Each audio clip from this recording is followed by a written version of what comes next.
இன்று ஒரு முக்கியமான ஒரு காரியத்தை நாம் பார்க்க போகிறோம். இதுவரை நீங்கள் கேட்டிராத அளவிலே மிகவும் மிகவும் பயப்படத்தக்க ஒரு பெரிய ஆபத்தை நாம் அனைவரும் சந்தித்து கொண்டிருக்கிறோம்.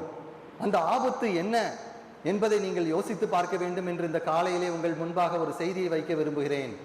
அநேக வேளையிலே நாம் கேள்விப்படுவது, அங்கே சென்றிருக்கிறவர்கள் ஆக்சிடென்ட் ஆகிவிட்டார்கள் என்று பார்க்கிறோம், மருத்துவமனையில் மரித்து விட்டார்கள் என்று பார்க்கிறோம், அதே நேரத்தில் பஸ் கவிழ்ந்தது என்று நாம் பார்க்கிறோம் செய்தித்தாளிலே, அல்லது விமானம் பறந்து சென்ற போது விமானம் கீழே விழுந்து அநேகர் இறந்து போனார்கள் என்ற செய்திகளை கேள்விப்படுகிறோம். சில நேரங்களில் கப்பல் மூழ்கியது என்று நாம் பார்க்கிறோம். டைட்டானிக் கப்பலை நீங்கள் பார்த்தீர்கள் என்றால் கிட்டத்தட்ட 1300 1500 பேர் ஒரே நாளில் இறந்து போனார்கள். இன்னும் பார்த்தீர்கள் என்றால் ஹிரோஷிமா நாகசாக்கியிலே அணுகுண்டு தாக்குதலினால் 1 லட்சம் கிட்ட 2 லட்சம் மக்கள் இறந்து போனார்கள் என்று நாம் பார்க்கிறோம். இன்னும் பேரழிவை சந்தித்து கொண்டிருக்கிறது இந்த உலகம். சுனாமியிலே நீங்கள் பார்த்தீர்கள் என்றால் 2 லட்சம் பேர் இறந்து போனார்கள் என்று நாம் பார்க்கிறோம். இன்னும் நீங்கள் பார்க்க போயினால் சைலண்ட் கில்லர்ஸ் என்று நிறைய காரியங்கள் நடந்து கொண்டிருக்கிறது. சைலண்ட் கில்லர்ஸ், மனவேதனை, மன துக்கத்தினால், டிப்ரெஷனினால் தன்னைத்தானே மாய்த்து கொண்டு தற்கொலை செய்கிற மக்கள் ஒரு 43 வினாடிக்கு ஒருவர் தன்னை மாய்த்து கொண்டிருக்கிறார்கள். கிட்டத்தட்ட 7,20,000 பேர் இந்த உலகத்திலே மாய்த்து கொண்டிருக்கிறார்கள். இன்னும் நீங்கள் அதிகமாக பார்க்க போயினால் அநேக மக்கள் குடி போதையிலே இறந்து போகிறார்கள். ஒரு வருடத்திற்கு சுமார் 33 லட்சம் மக்கள் இறந்து போகிறார்கள் ஒவ்வொரு வருடமும்.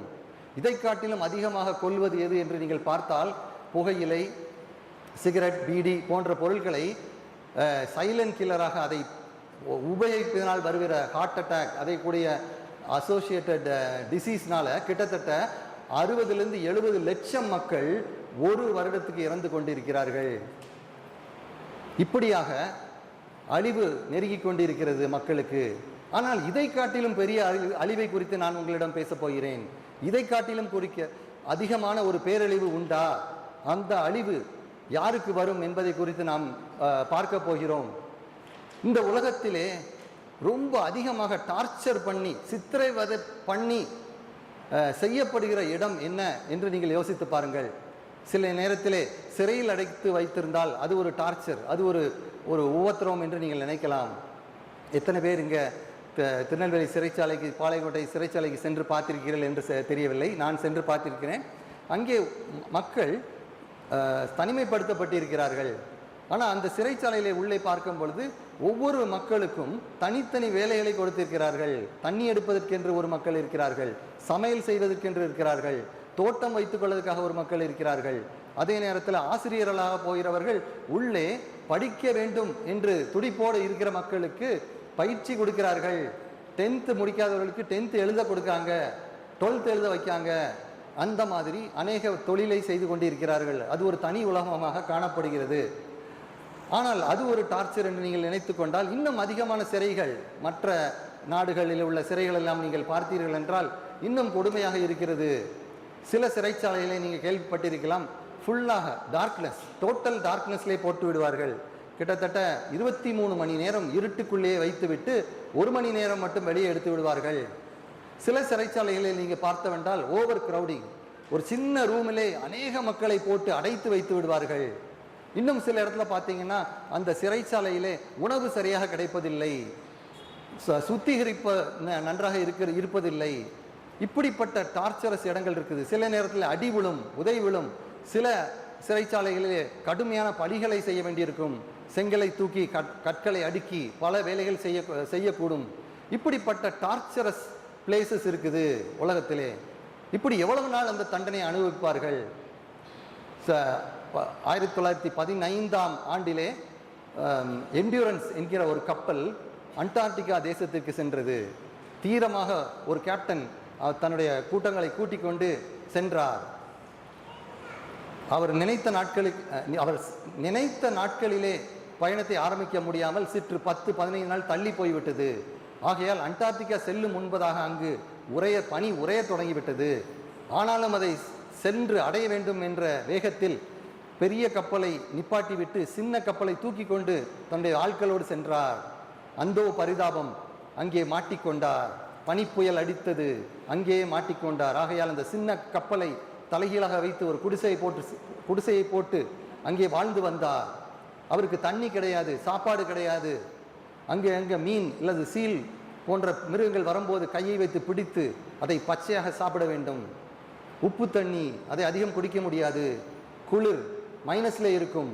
கைகள் விரைத்து போயின, கைகள் விரல்கள் முழுவதும் அழுகி போயின. இப்படி உங்களால் எத்தனை நாள் இருக்க முடியும்? ஒரு நாள் இருக்க முடியுமா? 2 நாள் இருக்க முடியுமா? 1 மாதம் இருக்க முடியுமா? 6 மாதம் இருக்க முடியுமா?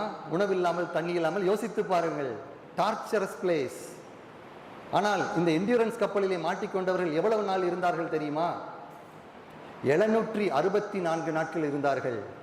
764 நாட்கள் தண்ணி இல்லாமல், படுக்கை இல்லாமல், சாப்பாடு இல்லாமல், எப்படியோ உயிரை லேசாக பிடித்து கொண்டு வாழ்ந்த மக்கள். இப்படிப்பட்ட டார்ச்சரஸ் பிளேசஸ் இருக்குது. இப்படிப்பட்ட கஷ்டமான காரியங்கள் நம்முடைய உலகத்திலே இருக்கிறது. ஆனால் பிரியமானவர்களே, நான் உங்களிடம் சொல்லிக் கொண்டிருக்கிறது இதை காட்டிலும் பயங்கரமான ஒரு இடம், இதை காட்டிலும் பயங்கரமான ஒரு அழிவு, பேரழிவு நம்முடைய ஜனங்கள், உலக ஜனங்கள் அனைவருக்கும் காத்து கொண்டிருக்கிறது. இந்த உலகத்திலே 8.7 பில்லியன் மக்கள் இருக்கிறார்கள். 8.7 பில்லியன் மக்கள் இருக்கிறார்கள். மெஜாரிட்டி ஆஃப் த மக்களுக்கு இந்த பயம் இல்லை. எங்கே போய்கொண்டிருக்கிறார்கள்? எங்கே போய்கொண்டிருக்கிறார்கள்? நாம் யோசித்து பார்ப்போம். இந்த உலக வாழ்க்கையிலே எங்கே போய்கொண்டிருக்கிறார்கள்? நரகத்தை நோக்கி ஓடிக்கொண்டிருக்கிறார்கள். அவர்கள் அதை அறியவில்லை. வேதம் தெளிவாக சொல்லுகிறது. வேதத்தில் உள்ள வார்த்தைகள் ஆம் என்றும் ஆமேன் என்றும் இருக்கிறது. இது சத்திய வார்த்தை. இதை நம்புவார் இல்லை. எத்தனை பேர் இதை நம்புவார்கள்? மத்தேயு 7ஆம் அதிகாரத்திலே ஆண்டவர் தெளிவாக சொல்லி இருக்கிறார். மிகவும் தெளிவாக 13, 14 வசனத்தை வாசித்து பார்த்தால், இடுக்கமான வாசல் வழியாய் உட்பிரவேசியுங்கள், கேடுக்கு போகிற வாசல் விரிவும் வழி விசாலமாயிருக்கிறது, அதன் வழியாய் பிரவேசிக்கிறவர்கள் அநேகர். அநேகர். 8.7 பில்லியன் மக்களிலே அநேகர் என்றால் எவ்வளவு? 6 பில்லியனா, 7 பில்லியனா, இல்லை 8 பில்லியனா? எனக்கு தெரியாது. ஜீவனுக்கு போகிற வாசல் இடுக்கமும் வழி நெருக்கமாய் இருக்கிறது. அதை கண்டுபிடிப்பவர் சிலர். சிலர். சில மில்லியன்களா, இல்ல சில பில்லியன்களா, இல்ல சில ஆயிரமா? எனக்கு தெரியவில்லை. சோதோம் கொமராவிலே ஆபிரகாம் கேட்டான், ஒரு 50 நீதிமான் இருந்தால் போதுமா ஆண்டவரே? 50 பேர். உங்கள் கிராமத்திலே 50 நீதிமான்கள் இருக்கிறீர்களா? 50 பேர் இருக்கிறீர்களா? ஆண்டவர் சொன்னார், இல்லை. சரி, 40 பேர் இருக்காங்களா? 40 பேர் இல்லையா? பெரிய ஊரா இருக்குது. உங்க ஊர்ல நிறைய டிராமா நடக்குது, நிறைய கல்யாணம் நடக்குது, நிறைய கேளிகை நடக்குது. ஃபுல்லா என்டர்டெயின்மெண்ட் தானே, ஃபுல்லா பாடல்கள் தானே, ஆடல்கள் தானே, என்டர்டெயின்மெண்ட். எதுக்குமே குறையில்லையே. சரி, 30 பேராவது நல்லா இருக்காங்களா? இல்ல. 20 பேராவது இருக்காங்களா? இல்ல. கடைசி கேள்வி, ஒரே ஒரு தடவை நான் கேட்க, ஆண்டவரே, ஒரு 10 பேராவது இருந்தா நீங்க விட்டுருவீங்களா எங்களை கிராமத்துல? அப்படின்னா 10 பேர் இருந்தா நான் விட்டுறேன்ப்பா, ஆனா 10 பேர் கூட இல்லைங்காரு. வேதனையான விஷயம், வேதனையான காரியம். சோதோம் கொமரா அதை காட்டிலும் மோசமாக இருக்கிறது நம்முடைய நாடு. அதை காட்டிலும் கேவலமாக இருக்கிறது இந்த நாடு. பாவத்தை தண்ணியை போல் பருகிக்கொண்டிருக்கிறார்கள், சந்தோஷமாக இருக்கிறார்கள். அழிவை குறித்து கொஞ்சம் கூட பயமே இல்லை. ஆகையால் தேவன் சொல்லுகிறார், ஜீவனுக்கு போகிற வாசல் இடுக்கம். சிலர் சிலர். இந்த வேத வசனங்கள் இப்ப நீங்க பாக்கீங்க, வெறும் பிரிண்டட் மெட்டீரியல் மாதிரி இருக்குது. ஆனா நான் சொல்லுவேன், இதுல உள்ள வார்த்தை ஒன்னனும் கோல்டுனால பொறிக்கப்பட வேண்டும், தங்கத்தினால் பொறிக்கப்பட வேண்டும், இதயத்திலே வைக்கப்பட வேண்டும். குட்டி பிள்ளைகள் அதிகமாக அழகாக வசனம் சொன்னார்கள்.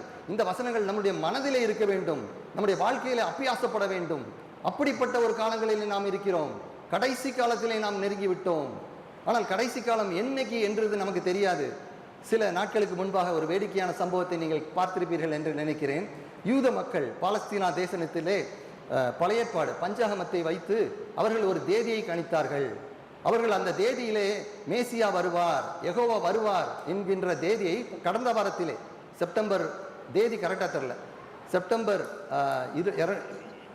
2025 ஒரு தேதியை குறித்து எக்கால பண்டிகை என்று பெரிதாக யூதர்கள் அனைவரும் கொண்டாடினார்கள். மேசியா வரப்போகிறார், பிதா வரப்போகிறார் என்று அவர்கள் வேண்டிக் கொண்டு தங்களுடைய சொத்தை எல்லாம் கொடுத்து விட்டார்கள். செய்தித்தாளிலே பார்த்தேன், ஒரு அம்மா சொல்றார், அந்த டேட்டை சொல்லி, இந்த டேட்ல மேசியா வருவார்னு சொல்லி என் வீட்டை வித்து விட்டேன், நான் ரெடியா இருந்தேன், ஆனா மேசியா வரலையே வரலையே. ஆமா வரமாட்டாரு. அதான் சொல்றேன், வேதத்துல தெளிவா போட்டிருக்கேன், அவர் வருகிற தருணத்தை ஒருவனும் அறியான். ஒருத்தருக்கும் டேட் தெரியாது, எப்பனாலும் வருவாரு. நோவா காலத்துல எல்லாம் ஜாலியா இருந்தாங்க, என்டர்டைன்மெண்டா இருந்தாங்க. நோவா காலத்துல பெண் எடுத்து இருந்தார்கள். என்ன சொல்றாங்க, மேரேஜ் ஃபங்க்ஷன் நடந்துச்சு, பார்ட்டி நடந்துச்சு, பர்த்டே பார்ட்டி. அது பண்றதுல தப்பு இல்லை. ஆனா அதுதான் வாழ்க்கை என்று நாம் ஓடிக்கொண்டு இருக்க முடியாது. அதே போல நம்முடைய வாழ்க்கையிலும் நினைக்கும் பொழுது சிலர், எனக்கு ஒரு வேலை கிடைத்தால் நான் வாழ்க்கையில செட்டில் ஆயிருவேன், இந்த டிகிரி முடித்தால் நான் வாழ்க்கையில செட்டில் ஆயிருவேன், இல்ல இந்த திருமணம் செய்தால் நான் வாழ்க்கையில செட்டில் ஆயிருவேன். செட்டில் அப்படிங்கிற வார்த்தை நீங்க யூஸ் பண்ணவே முடியாது. ஏன்னா இந்த உலகத்தில் நீங்கள் செட்டில்மெண்ட் ஆக முடியாது. நீங்க ஒரு நிலம் வாங்கலாம், ஒரு வீடு கட்டலாம், நல்லது. கிரக பிரவேசத்துக்கு என்னையும் அழைங்கள், நான் வருகிறேன், சந்தோஷமாக உங்களோடு சாப்பிடுகிறேன். ஆனால் இது முடிவல்ல. இந்த ஒரு வீடு கட்டிவிட்டால் சந்தோஷமான செட்டிலாக நான் இருப்பேன், வாழ்க்கை முழுவதும் நான் இருப்பேன் என்று நாம் சொல்லிக்கொண்டே இருக்க முடியாது. ஏனென்றால் பிரியமானவர்களே, இந்த வாழ்க்கை ஓடிக்கொண்டே இருக்கிறது, மிகவும் வேகமாக ஓடிக்கொண்டே இருக்கிறது. நீங்கள் நினைக்கிறபடி அந்த வாழ்க்கை ஓடவில்லை, ஆண்டவர் வைத்திருக்கிறபடி ஓடிக்கொண்டிருக்கிறது. என்னுடைய வீட்டிலே எலி தொல்லைகள் ஜாஸ்தியாக இருந்தது. எப்படி அதை பிடிக்கலாம் என்று யோசித்தேன். ஒரு தடவை எலி பொறி வைத்தேன், நன்றாக மாட்டியது. அடுத்த நாள் வச்சேன், அந்த பொரியில மாட்டலை. திரும்ப பசன்னு சொன்னாங்க, ஒரு அட்டையில பசை, அதை வச்சேன், அதுலேயும் மாட்டிச்சு. திரும்ப 2வது நாள் வைக்கும்போது அந்த பசையில வைக்கல, மாட்டேங்குது. திரும்ப ஒரு பெரிய கூண்டு வாங்கினேன், அந்த கூண்டுல தக்காளி பழம் போட்டேன்.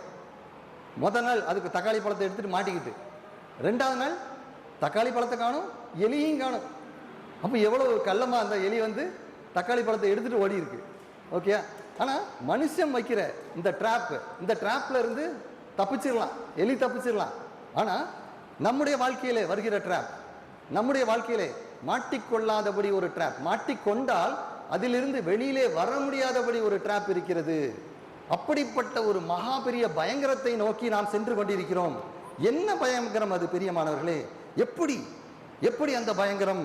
எபிரேயர் 2ஆம் அதிகாரம் 4ஆம் வசனம் கடைசியில் சொல்லி இருக்குது, எவ்வளவு பெரிய பயங்கரம் என்று சொல்லி இருக்கிறது. இவ்வளவு பெரிதான ரட்சிப்பை குறித்து நாம் கவலையின்றி இருப்போமானால் தண்டனைக்கு எப்படி தப்பித்துக் கொள்ளுவோம்? இவ்வளவு பெரிய ரட்சிப்பு. ஆமாங்க, நான் பிறந்ததுலேருந்தே கிறிஸ்டியன் தான். சின்ன வயசுல எனக்கு ஞானஸ்நானம் கொடுத்தாங்க, நான் பேபியில இருந்தே பாட்டு கேட்டுக்கிட்டு இருக்கேன், நல்லது. நான் பிறந்ததுலேருந்தே நான் சர்ச்சு வந்துட்டு இருக்கேன், நல்லது. ஆனால் நம்முடைய வாழ்க்கை ரட்சிக்கப்பட்டிருக்கிறதா? நம்முடைய வாழ்க்கை மாறி இருக்கிறதா? நம்முடைய வாழ்க்கை சாட்சியாக இருக்கிறதா? நம்முடைய வாழ்க்கை பரலோகத்தை நோக்கி சென்று கொண்டிருக்கிறதா? அல்லது இந்த உலகத்தின் என்டர்டெயின்மெண்ட்களையும் களியாட்டுகளிலும் ஆடிக்கொண்டும் கொண்டாடிக்கொண்டும் இருக்கிறோமா? தப்பு என்று தெரிந்தும் நாம் தப்பை தொடர்ந்து செய்து கொண்டிருக்கிறோமா? நம்முடைய வாழ்க்கையில் மாற்றங்கள் இருக்கிறதா? இதை குறித்து தான் நான் இன்று பேசிக் கொண்டிருக்கிறேன். 3 விதமான காரியங்களை பார்த்துவிட்டு 3 வேத வசனங்களை நாம் பார்க்க போகிறோம். முதலாவது காரியம், இந்த உலகம் அழிவை நோக்கி போய்கொண்டிருக்கிறது. இந்த உலகத்தை வெல்ல முடியாது. நெப்போலியன் போனபார்ட் தைரியம் மிக்க ஒரு இளைஞன், பயம் என்பதே தெரியாமல் அவர்கள் அம்மா வளர்த்தாங்கள். அப்படிப்பட்ட ஆள் நிறைய உலகத்தை, நிறைய நாடுகளை பிடித்தார். ஆனால் மிடில் ஏஜில், பாதி வயதிலே இறந்து விட்டார். அநேக மக்கள் இந்த உலகத்தை ஜெயிக்கலாம் என்று நினைத்தார்கள், ஆனால் இறந்து போனார்கள். முடிவு வந்தது. அதே போல் இந்த உலகத்திற்கும் முடிவு வரும். வேத வசனம் தெளிவாக சொல்லி இருக்கிறது, நாம் காண்கிற இந்த உலகம் முடியும். இரண்டாவதாக, நம்முடைய சரீரம், நமக்கு நல்ல ஒரு பாடி ஆண்டவர் கொடுத்துருக்கார், நல்ல அழகா ட்ரெஸ் பண்ணியிருக்கோம், நன்றாக ட்ரெஸ் போட்டிருக்கோம். இந்த சரீரம் மேக்சிமம் 100 வருடங்கள் செல்லலாம். 100 வருடங்கள்ல பாட்டி, நான் சில பாட்டிகள்லாம் பார்த்துருக்கேன், தாத்தா பார்த்துருக்கேன், 100 வருடங்கள் தாண்டின மக்கள் சிலர் தான் இருக்காங்க. அப்படி என்றால் ஒரு 100 வருடங்கள் தான் இந்த சரீரம் செல்லும். அதற்கப்புறம் முடிவு இருக்கிறது, முடிவிற்கப்புறம் நியாய தீர்ப்பு இருக்கிறது. இதை நாம் புரிந்து கொள்ள முடியுமா? இதை நாம் அறிந்து கொள்ள முடியுமா? மூன்றாவதாக, நம்முடைய ஆத்துமா, ஆவி ஆத்துமா சரீரம் என்று நாம் பார்க்கிறோம். நம்முடைய ஆத்துமாவுக்கு முடிவில்லை, நம்முடைய ஆத்துமாவுக்கு முடிவே கிடையாது. ஆனால் அழிவு வரலாம். நம்முடைய ஆத்துமா வாழும் மரணத்திற்கு பின்பாக அது எங்கு வாழ்கிறது என்ற கேள்வி. அந்த ஆத்துமா பரலோகத்தில் வாழப்போகிறதா அல்லது நரகத்தில் வாழப்போகிறதா என்ற கேள்வி. இந்த வசனங்களை நீங்கள் வாசித்திருப்பீர்களா என்று தெரியவில்லை. மாற்கு 9ஆம் அதிகாரத்தை எடுத்து பாருங்கள். கொடூரமான காரியத்தை ஆண்டவர் சொல்லுகிறார். இந்த கொடூரமான காரியத்தை ஏசாயா தீர்க்கதரிசி சொல்லவில்லை. இந்த கொடூரமான காரியத்தை ப்ராஃபட்ஸ் சொல்லவில்லை, தீர்க்கதரிசிகள் சொல்லவில்லை. இந்த வார்த்தை இயேசுவினுடைய வாயிலிருந்து வந்த வார்த்தைகள். மாற்கு 9 கடைசிலை பாருங்கள், 43 50 வரைக்கும் நீங்கள் வாசித்து பாருங்கள். 43ஆம் வசனம் பாருங்கள். உனக்கு உன் கை உனக்கு இடரல் உண்டாக்கினால் அதை தரித்து போடு. கை, கால், கண் என்று 3 காரியங்களை அவர் சொல்கிறார். கை, கால், கண்ணை தரித்து போடு என்று சொல்கிறார். நீங்கள் யோசித்து பாருங்களேன், கிராஃபிக்கா யோசித்து பாருங்களேன். கையை வெட்டணுங்காரு, உங்களால வெட்ட முடியுமா? இல்ல கண்ணை தரித்து போடுங்காரு, பிடுங்கி போடுங்காரு. எவ்வளவு வேதனையான ஒரு சம்பவம். கிராஃபிக்கா இல்லஸ்ட்ரேட் பண்றாரு ஆண்டவர், கிராஃபிக்கா இல்லஸ்ட்ரேட் பண்றாரு. காலை தரித்து போடு, பிரச்சனை ஆச்சுன்னா காலை கூட வெட்டி போடுங்காரு. அப்போ அவருடைய அந்த வெயிட் ஆஃப் த ப்ராப்ளம், அதாவது அந்த பிரச்சனையை பயங்கர வேகமாக ஆண்டவர் சொல்லுகிறார். அது கூட பெட்டர் அப்படிங்காரு. அதைத்தான் நான் சொல்லிட்டு இருக்கேன். அண்டார்டிகால 764 நாட்கள் இருந்தது 5 ஸ்டார் ஹோட்டலில் இருந்தது போல இருக்கும். நரகத்தை கம்பேர் பண்ணும்போது, நரகத்திலே போய் மாட்டிக்கொண்டால் 764 நாட்களிலே உங்களுக்கு விடுதலை கிடையாது, வெளியிலே வர முடியாது. பொறியில மாற்றினா முடிந்தது. அதற்கப்புறம் ரட்சிப்பு கிடையாது, அதற்கப்புறம் ரிப்பெண்டன்ஸ் கிடையாது, அதற்கப்புறம் பரலோகம் வர முடியாது. எத்தனை நாள்? 764 நாட்களா? இல்ல 7644 நாட்களா? இல்ல 7,644 நாட்களா? போய்கொண்டே இருக்கும். அதன் வேதனையை ஆண்டவர் சொல்கிறார் பாருங்கள். 44 அவர்கள் புழு சாகாமலும் அக்கினி அவியாமலும் இருக்கும். இதில் வேடிக்கையான ஒரு வார்த்தை மாதிரி தெரிந்தாலும் அதை பாருங்கள். அவர்கள் புழு. ஒவ்வொரு நரகத்தில் உள்ள மனிதர்களுக்கும் டெசிக்னேட்டட் புழு இருக்கும். அந்த புழு ஒரு சைடில் அவங்களை சாப்பிட்டுக்கிட்டே இருக்கும், ஆனா அவங்க சாக மாட்டாங்க. அக்கினியும் முடியாது என்று வேதனையான காரியத்தை சொல்கிறார். பிரியமானவர்களே, இந்த வேதனைக்குள் நாம் போய்விடக்கூடாது. நல்ல பெரிய வாணி மத்தேயு 7:14 சொல்லியாச்சு. சிலர் தான் பரலோகம் போறாங்க. இந்த உலகம் அனைத்தும் it's going to be condemned. எல்லாமே நரகத்தை நோக்கி போய் கொண்டிருக்கிறது, எல்லாமே அக்கினியை நோக்கி போய் கொண்டிருக்கிறது. ஆனா பிரியமானவர்களே, ஒரே ஒரு பேழை, நோவா பேழைக்குள்ள வந்தது போல ஒரே ஒரு காரியத்தினால தான் நம்ம சேவ் பண்ண முடியும். ஒரே ஒரு காரியத்தினால தான். அது எப்படிங்கிறது இப்போ ஒரு 3 எக்ஸாம்பிள் நம்ம பார்க்க போறோம். மார்க் 2ஆம் அதிகாரத்தை நம்ம எடுத்துக்கொள்வோம். மார்க் 2ஆம் அதிகாரம். எப்படி நாம் ரட்சிப்பிலிருந்து எப்படி நாம் ரட்சிக்கப்படுகிறோம், எப்படி நாம் இந்த பேராபத்தில் இருந்து நாம் விலகி நாம் ரட்சிக்கப்பட போறோம், காப்பாற்றப்பட போகிறோம் என்பதை நாம் சுருக்கமாக பார்க்க போகிறோம். மார்க் 2ஆம் அதிகாரத்திலே அந்த கதையை சொல்கிறேன். தெரிந்த கதைதான். ஒரு திமிர்வாதக்காரன் இருக்கிறான். அவனுக்கு 4 நண்பர்கள் இருக்கிறார்கள். அவன் மேபி ஸ்ட்ரோக் இல்லாட்டி ஏதோ ஒரு டிசபிலிட்டி ஏதோ ஒன்று வந்திருக்குது. அவனுக்கு கை கால் விளங்கவில்லை. மிகவும் பரிதாபமான காரியத்திலே அவனுடைய நண்பர்கள் வருகிறார்கள். இயேசுவானவர் ஒரு வீட்டிலே, மேபி அது பேதுருவோட வீடா கூட இருக்கலாம், பேதுரு அந்திரியா அவங்களுடைய வீட்டிலே இருக்கிறார்கள். அதில் ஒரு பெரிய வீடு, ஃபர்ஸ்ட் ஃப்ளோர் செகண்ட் ஃப்ளோர் வரைக்கும் இருக்கும். மேலே செகண்ட் ஃப்ளோரில் தான் யூஸ்வலாக அந்த பெரிய மீட்டிங்ஸ்லாம் நடக்கும். அதுக்கு மேலே கூரை இருக்கும், வெளியில் படி இருக்கும். அது வழியாக அவனை தூக்கிட்டு போகிறாங்க. மேலே போய் கூரையை பிரித்து கொண்டு உள்ளே கொடுக்குறாங்க.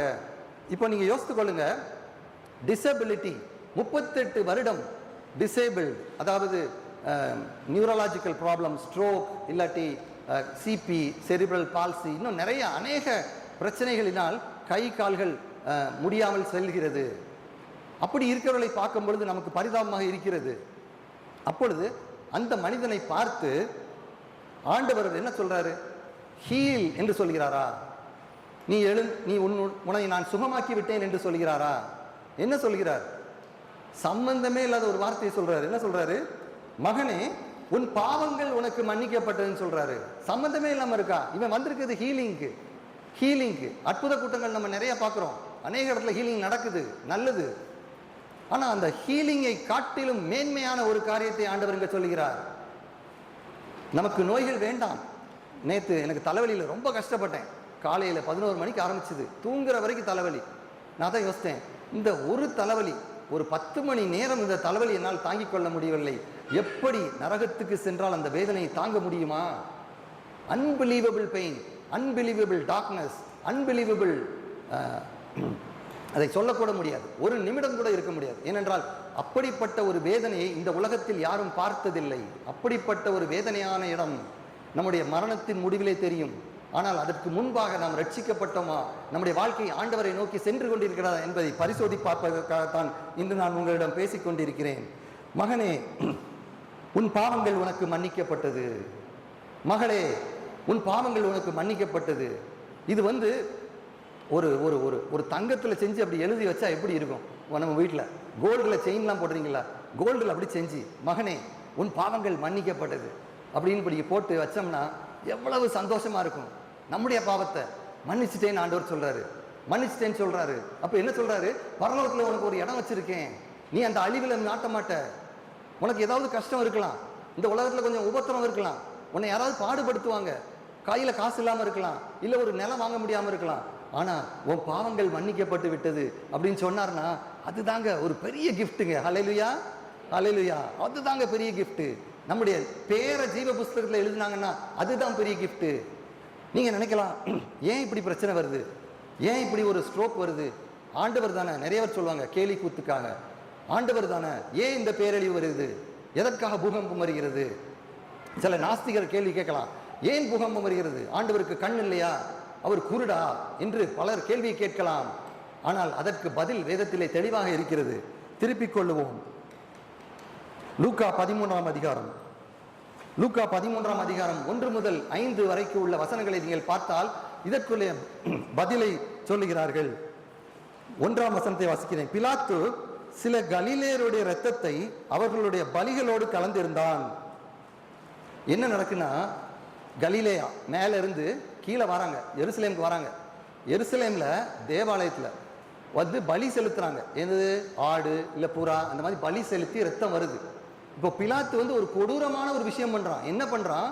அந்த பலியான ஆடுகள் புறாக்கள் அதோட ரத்தத்தையும் சேர்த்து இந்த கலிலேயாவிலிருந்து வந்தாங்கல்ல, கலிலேயாவிலிருந்து வந்த பக்தர்களையும் வெட்டுகிறான். He murders them. எவ்வளவு பெரிய ஒரு கொடுமையான காரியம் பாருங்க பிரியமானவர்களே. அப்போ கேட்காங்க, ஆண்டவருக்கு அறிவித்தார்கள், சொல்றாங்க இந்த மாதிரி மர்டர் நடக்குது. இப்போ நம்ம ஊர்லயே நடக்கல மர்டர். அப்போ ஆண்டவர்கிட்ட கேள்வி கேட்காங்க. என்ன கேட்காங்க? அந்த கலிலேயருக்கு அப்படிப்பட்டவர்கள் சம்பவித்ததினாலே மற்ற எல்லா கலிலேயரை பார்க்கிலும் அவர்கள் பாவிகளாய் இருந்தார்கள் என்று நினைக்கிறீர்களா? கேள்வி புரியுதா? சரி, அவன் செத்துட்டான், அப்போ அவனை விட நான் பெட்டரா, நீ பெட்டரா அப்படின்னு கேட்கான். சரியா? இப்போ ஒரு மர்டர் நடக்குது, நம்ம உயிரோடு இருக்கோம், அவன் செத்துட்டான், அப்போ அவனோட நான் பெட்டரா அப்படின்னு கேட்கும்போது ஆண்டவர் என்ன தெரியுமா பதில் சொல்றாரு? அப்படி அல்ல, அப்படி அல்ல. நீங்கள் மனம் திரும்பாமல் போனால் எல்லாரும் அப்படியே கெட்டு போவீர்கள். ஆண்டவர் சொல்ற பதில் வித்தியாசமா இருக்கு. ஏன் மர்டர் ஆச்சு அதெல்லாம் சொல்லல, அங்க நீதி இருக்கா, நியாயம் இருக்கா, அதை பத்திலாம் அவர் பேசல. அவன் இறந்துட்டான், முடிஞ்சது சாப்டர். நீ உயிரோட இருக்க, உனக்கு இப்ப சான்ஸ் இருக்கு, நீ சாகிறதுக்கு முன்னகுட்டி ரிப்பெண்ட், நீ மனம் திரும்பிரு அப்படின்னு சொல்றாரு. ரெண்டாவது சினாரியோ, இயற்கையின் சீற்றங்கள், சுனாமி, நிலநடுக்கம், பூகம்பம், இதெல்லாம் வருதுல்ல. அது 4ஆம் வசனத்துல பாருங்க. சீலோவாமிலே கோபுரம் விழுந்து 18 பேரை கொன்றதே. அங்கே ஒரு இயற்கை சீற்றம் நடக்குது. எருசலேமில் குடியிருக்கிற மனுஷர் எல்லாரிலும் அவர்கள் குற்றவாளிகள் என்று நினைத்தீர்களா? எருசலேம்ல தேவாலயம் இருக்கு, அதனால அங்க உள்ளவங்க எல்லாம் பரிசுத்தவான்கள் சொல்லி நினைச்சிட்டு இருக்காங்க. ஆனா அப்படி கிடையாது. அப்போ நீ உயிரோட இருக்கல, அப்ப நீ பரிசுத்தவான் நினைச்சிட்டு இருக்கியா அப்படின்னு சொல்லி கேட்கும்போது ஆண்டவர் அதே பதில சொல்றாரு. 3ஆம் வசனத்தை சொல்ல அதே பதில். அப்படி இல்ல, நீங்கள் மனம் திரும்பாமல் போனால் நீங்களும் கெட்டு போவீர்கள். பிரியமானவர்களே, ஆண்டவருடைய வாழ்க்கையில நீங்க பாத்தீங்கன்னா நம்ம ரொம்ப மிராக்கிள்ஸ் நம்ம ரொம்ப ரொம்ப பெருசு பண்றோம். நல்லது, மிராக்கிள்ஸ் தேவை. மிராக்கிள் இல்லாட்டி நான் இன்னைக்கு உயிரோட இருக்க மாட்டேன். மிராக்கிள்ஸ் தேவை. நீங்களும் உயிரோடு இருக்க மாட்டீங்க, கண்டிப்பாக தேவை. ஆனா அதை காட்டிலும் மிகவும் முக்கியமான ஒரு காரியம், அதை குறித்து நாம் பேசிக்கொண்டிருக்கிறோம், அதை குறித்து பேசிக்கொண்டிருக்கிறோம். இரண்டாவதாக நாம் பார்க்கிறது இந்த நோய், திமிர்வாதக்காரனுடைய நோய். அவனையும் ஆண்டவர் பாவத்தை மன்னிக்கிறேன்னு சொல்றாரு, மன்னிக்கிறேன்னு சொல்றாரு. மூன்றாவதாக லூக்கா 7ஆம் அதிகாரத்தை திருப்பிக் கொள்வோம். லூக்கா 7ஆம் அதிகாரம். அங்கே அநேக மக்கள் பாவத்திலே விழுந்திருக்கிறார்கள், பாவத்திலே விழுந்திருக்கிறார்கள். நாமும் சில நேரங்களில் பாவ பழக்கத்திற்கு அடிமையாக இருக்கலாம். சில நேரங்களில் ஆண்டவரை விட்டு நாம் தூர போயிருக்கலாம். அப்படி இருக்கும் பொழுது 44 பார்க்கும்போது அங்கு ஒரு ஸ்திரீ வருகிறாள், ஆண்டவரை பார்க்கிறாள், ஆண்டவரை பார்க்கிறாள். அந்த ஆண்டவரின் பாதபடியிலே உட்கார்ந்து கண்ணீர், தன்னுடைய கண்ணீரினால் கால்களை நினைக்கிறாள். 44 பார்த்தீங்களா?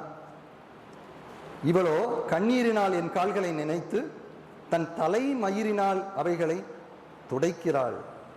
45 பார்த்தீங்கன்னா என் பாதங்களை ஓயாமல் முத்தம் செய்கிறாள். ஹல்லேலூயா! என்ன ஒரு அருமையான ஒரு காரியம் என்னென்றால், பாவத்தில் இருக்கிற மக்கள் பரிசுத்த தேவனுடைய பிரசன்னத்தை காணும் பொழுது, அவர் அருகில் வரும் பொழுது, அவருடைய பிரசன்னம், ஆவியானவர், தேவ வசனம் நம்மை குத்தும் பொழுது அவருடைய பரிசுத்தத்தை உணர்வோம். அநேக மக்கள் ஆண்டவருடைய பரிசுத்தத்தை உணரவில்லை. அதனால் தான் தைரியமாக பாவம் செய்கிறார்கள். ஆண்டவருடைய பிரசன்னத்தை பார்க்கும் பொழுது நாம் நடுங்கி போய் விடுவோம். ஏசாயா தீர்க்கதரிசியில நீங்க பார்க்கலாம், 6 அதிகாரம் நினைக்கிறேன். அங்க உயரமும் உன்னதமுமான இடத்துல, சிங்காசனத்துல திடீர்னு வானம் திறக்குது. ஏசாயா தீர்க்கதரிசி இருக்காரு, திடீர்னு பார்க்காரு வானத்துல பரிசுத்த தேவன். அங்க சத்தம் கேட்டுட்டே இருக்கு, ஹோலி ஹோலி ஹோலி ஹோலி ஹோலி, கண்டினியூஸா போயிட்டு இருக்குது. பரிசுத்தர் பரிசுத்தர் பரிசுத்தர் பரிசுத்தர். அதை பார்க்கும் போதுதான் நடுங்குது. அதை பார்க்கும் போதுதான் பாவ உணர்வு வருது. ஏசாயா தீர்க்கதரிசி பெரிய பாவி கிடையாது, நம்ம ஊர் ஸ்டாண்டர்டுக்கு பெரிய பாவி கிடையாது, பெரிய பரிசுத்தவான், பெரிய தீர்க்கதரிசி. அப்படிப்பட்ட தீர்க்கதரிசி பரிசுத்த தேவனை பார்க்கும் பொழுது நடுநடுங்கி போனான். நீங்களும் நானும் மரணத்துக்கு பின்பு அவரை பார்க்கும் பொழுது நடுநடுங்கி போவோமா அல்லது சந்தோஷப்படுவோமா? யோசித்து பாருங்கள் பிரியமானவர்களே. இந்த உலக வாழ்க்கை தான் அதை நிர்ணயிக்கும். நாம் இன்று எடுக்கும் முடிவுதான் அதை நிர்ணயிக்கும். பரிசுத்த தேவன். நான் என்னுடைய வாழ்க்கையிலே 25ஆம் வயதில் ஓடிக்கொண்டிருக்கும் போது 9/9/99ஆம் ஆண்டு, அதற்கு சில மாதங்களுக்கு முன்பதாக, சில வருடங்களாகவே அநேக பிரச்சனைகளை போயிட்டு இருந்தேன். அப்போ கேட்டேன், இந்த வேதம் உண்மைதானா? இந்த வேத புஸ்தகம் உண்மைதானா? இது என்கிட்ட பேசாதா? மிகவும் வைராக்கியமாக ஆண்டவரிடம் கேட்டேன்.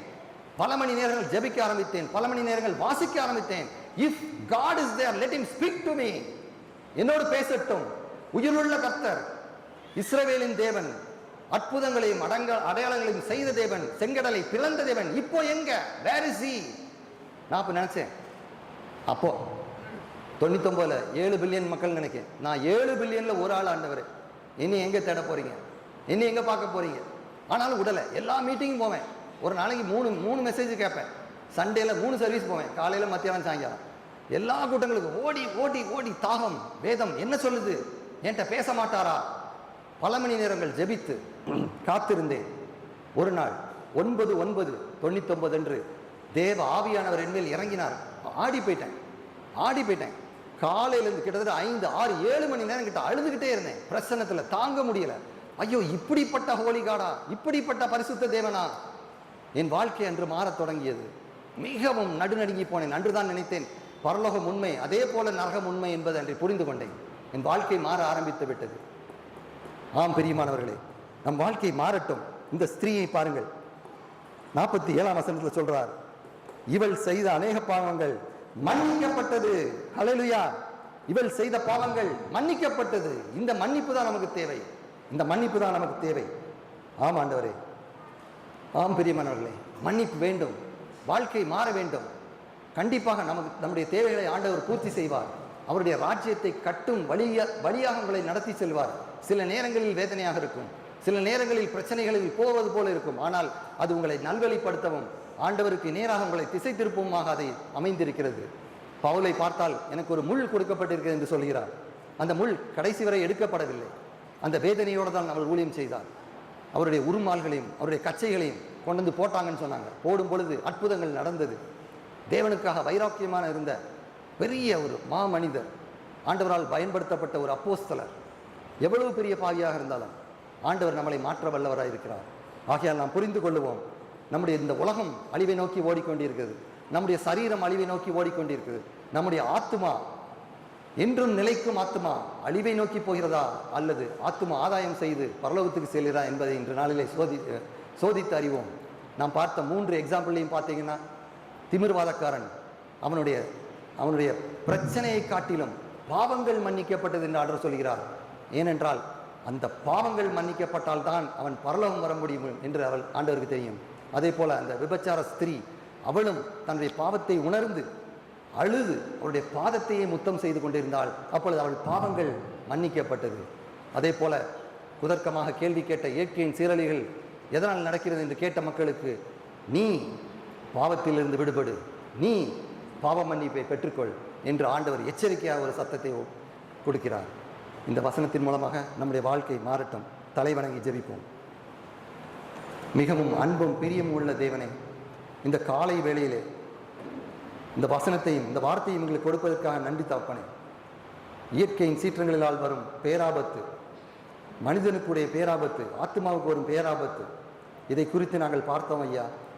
எங்கள் ஆத்மா, என்னுடைய ஆத்மா, எங்கள் சபையில் உள்ள ஆத்மா, இதை கேட்டுக்கொண்டிருக்கிற அனைவருடைய ஆத்மாவும் ஆண்டவருடைய பத்திரமாக இருக்கட்டும் ஆண்டவரே, ரட்சிக்கப்படட்டும் ஆண்டவரே. உடைய வார்த்தையின் மூலமாக நாங்கள் ரட்சிக்கப்படட்டும். உண்மையில் வைத்திருக்கிற விசுவாசம் மூலமாக நாங்கள் ரட்சிக்கப்படட்டும். உம்முடைய கிருபையினால் நாங்கள் ரட்சிக்கப்படட்டும் ஆண்டவரே. உம்முடைய இரத்தத்தினால் எங்கள் பாவத்தை கழுவி அருளும் ஆண்டவரே. எங்களை மன்னியும். ஒரு விசை இந்த காலை வேளையிலே எங்களை பாவத்தை நாம் அறிக்கையிடுவோமா? எங்கள் பாவத்தை மன்னியும் ஆண்டவரே. நான் பிறந்தது முதல் இன்று வரை செய்த பாவங்கள் அனைத்தையும் இயேசுவின் இரத்தத்தினால் கழுவுமாறு நாம் ஒப்புக் கொடுப்போம். தேவனே, திமிர்வாதன் காரனை நோக்கி, மகனே திடன்கொள், உன் பாவங்கள் உனக்கு மன்னிக்கப்பட்டதுன்னு சொன்னீங்களா ஆண்டவரே? அதே போல் இங்கு உள்ள ஒவ்வொருவருக்கும் எனக்கும் பாவங்கள் மன்னிக்கப்பட்டது என்று சொல்லுங்க ஆண்டவரே. பாவங்கள் மன்னிக்கப்பட்டது. பரலோக ராஜ்யத்தில் என்னுடைய பெயரை ஜீவ புஸ்தகத்தில் எழுதி வைத்திருக்கிறீங்க. அந்த சந்தோஷம், அந்த ரட்சிப்பினால் பரலோகத்தில் அதிக சந்தோஷம் உண்டாயிருக்கும் தூதர்களுக்கு வாசிக்கிறோம்ப்பா. அந்த ரட்சிப்பின் சந்தோஷம் தினமும் இருக்கட்டும். இந்த உலக வாழ்க்கை எஞ்சிய நாட்களை உமக்கென்று நாங்கள் வாழ உதவி செய்யுங்க. உமக்கென்று நாங்கள் ஆத்மாதாயம் செய்ய உதவி செய்யுங்க. உமக்கென்று சாட்சியாக வாழ உதவி செய்யுங்க. அதற்கு நேராக எங்களை வழி நடத்துங்க. எங்களுக்குள்ள சிறு பிரச்சனைகளையும் நாங்கள் அதை பெரிய விஷயமாக எடுத்து சோர்ந்து போகாதபடி, எங்களுடைய டிப்ரெஷன், எங்களுடைய மனக்கவலை, எதிர்காலத்தை குறித்த பயம் எதுவும் இல்லாதபடி என்னுடைய கைகளை நீங்கள் படித்துக் கொண்டிருக்கிறீர்கள் என்ற உறுதியோடு நாங்கள் முன்னேறட்டும் ஆண்டவரே. யோவான்ல ஆண்டவர் சொல்கிறார், நீங்கள் என்னை தெரிந்து கொள்ளவில்லை, நான் உங்களை தெரிந்து கொண்டேன்னு சொல்றாரு. ஆம் ஆண்டவரே, நீங்கள் எங்களை தெரிந்து கொண்டீங்க. உம்முடைய கரம் எங்களை பிடித்திருக்கிறது. என்னுடைய கரம் உங்களை பிடித்தால் நாங்கள் 2 நிமிஷத்துல விழுந்துருவோம்ப்பா. ஆனா நீங்க உம்முடைய கரத்தை வச்சு எங்களை பிடிச்சு கொள்ளுங்க. சங்கீதம் 91 நாங்கள் வாசிக்கிறோம், உன்னதமானவனின் மறைவில் இருக்கிறவன். ஆண்டவரே, உடைய மறைவில் இருந்தா போதும் ஆண்டவரே. இந்த பேரழிவில் இருந்து நாங்கள் காப்பாற்றப்படுவோம். உன்னதமானவரின் மறைவில் இருக்கிறவன் சர்வ வல்லவருடைய நிழலில் தங்குவான். அந்த வசனம் எங்களுக்கு ஒரு வாக்குத்தத்தமாக இருக்கட்டும். எங்க வாழ்க்கைக்கு ஒரு வாக்குத்தத்தமாக இருக்கட்டும் ஆண்டவரே. உடைய நிழலில் தங்கட்டும் ஆண்டவரே. அந்த பேர் ஆபத்தில் இருந்து, அழிவில் இருந்து நீர் எங்களை மீட்க வல்லவராக இருக்கிறீர். அதற்காக சிலுவை மரணத்தை ருசி பார்த்தீர். அவ்வளவு வேதனையை சகித்தீர். 3 வருடம் ஊழியத்தை நிறைவேற்றி வேதனை வேதனை சிலுவையின் வேதனை 6 மணி நேரம் சிலுவையில் தொங்கினீர். எங்களுக்காகப்பா. ஒரு சின்ன தலைவலி எங்களால் தாங்க முடியல, ஒரு சின்ன வயிறு வலி தாங்க முடியல, சின்ன பேக் பெயின் தாங்க முடியல ஆண்டவரே. எப்படி 6 மணி நேரம் அந்த ஆணியிலே மிதித்து மிதித்து மிதித்து ஒவ்வொரு நேரம் மூச்சு விடவும், தலையில் முள்முடி, கைகளில் ஆணி, உடல் முழுக்க இரத்தம், முதுகிலே உள்ள கிழிந்த முதுகு அந்த மரத்திலே தேய்த்து தேய்த்து தேய்த்து தேய்த்து, அப்பா என்ன ஒரு வேதனை, என்ன வேதனை. எதற்காக இந்த வேதனை? எதற்காக இந்த வேதனை? உன்னை நரகத்திலிருந்து தப்பு வைப்பதற்கு தானே, நரகத்தின் கொடூரத்திலிருந்து தப்பு வைப்பதற்கு தானே. நீ போக்கு சொல்ல இடமில்லை. உனக்காக அனைத்தையும் நான் செய்தேன். எனக்கு உன் வாழ்க்கையை ஒப்புக் கொடுப்பாயா? இன்றே நாம் ஒப்புக் கொடுப்போம். இன்னைக்கு கமிட் பண்ணுவோம், இன்னைக்கு ரீடெடிகேட் பண்ணுவோம். ஆண்டவரே மன்னிங்கப்பா, ஆண்டவரே எங்கள் பாவத்தை எல்லாம் மன்னிங்கப்பா, ஆண்டவரே புதிதாக்குங்கப்பா, ஆண்டவரே என்னுடைய டிப்ரெஷன்லேயே நான் போயிட்டேன்ப்பா, என்னையே நான் நினச்சிட்டேன், இப்படி இருக்கேன்னு சொல்லி நான் ரொம்ப பயந்துட்டேன். ஆனால் என் கையை நீங்கள் பிடிச்சிருக்கீங்கப்பா, நான் பயப்பட தேவையில்லை, நான் பயப்பட தேவையில்லை.